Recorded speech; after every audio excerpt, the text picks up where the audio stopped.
Ooh, piece of candy. Ooh, piece of candy. Ooh, piece of candy. Ooh, piece of candy. Ooh, piece of candy. Ooh, piece of candy. Arrgh! Okay, enough! Time to get rid of this extra Halloween candy before we eat it all. So instead, I'll be tempting my coworkers at the office by using this extra candy and making it into a giant cookie. Because why not? After all, I saw it on the internet and it looked like something fun to try. The first thing we do is freeze the candy for about an hour. This will make it easier to cut it up into pieces.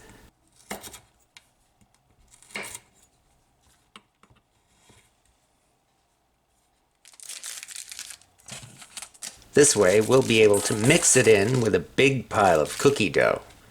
This is certainly more interesting than using chocolate chips.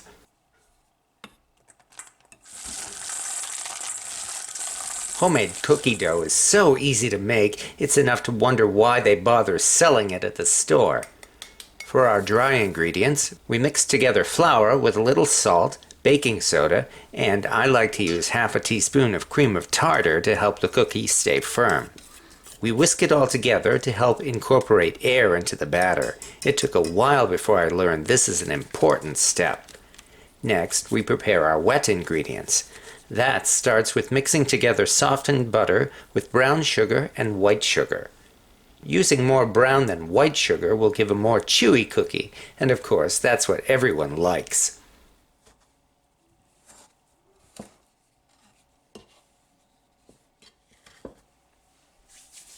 After this, we mix in 2 eggs and vanilla extract. And those are all the ingredients we need.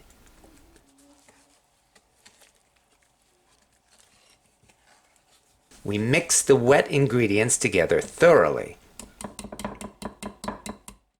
Then we add them to the dry ingredients and start stirring it together.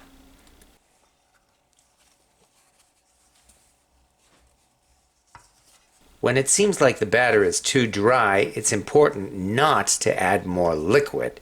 Instead, we get in with our hands and start kneading it together. This will bring it to the right consistency.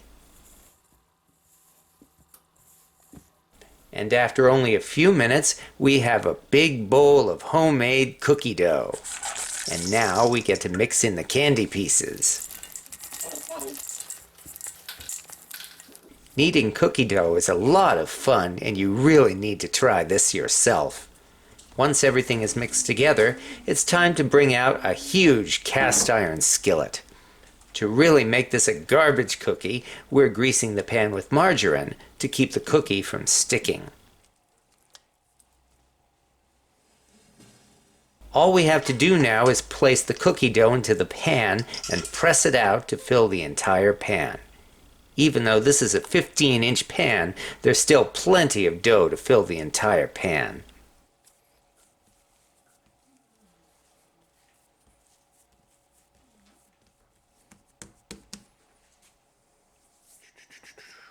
Top it off with a few whole pieces of candy, and our cookie is ready to go into the oven.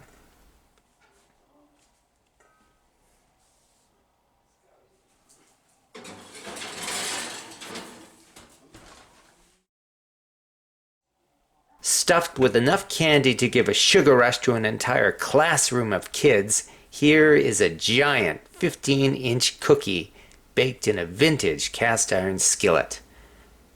This is about as decadent as we can get, and it's certainly worth every bite of goodness. So, at work they ate about half of that giant cookie, and I'm glad they liked it. I certainly liked how this turned out. Of course, instead of being tempted by leftover Halloween candy, now I have to resist being tempted by half of a giant cookie.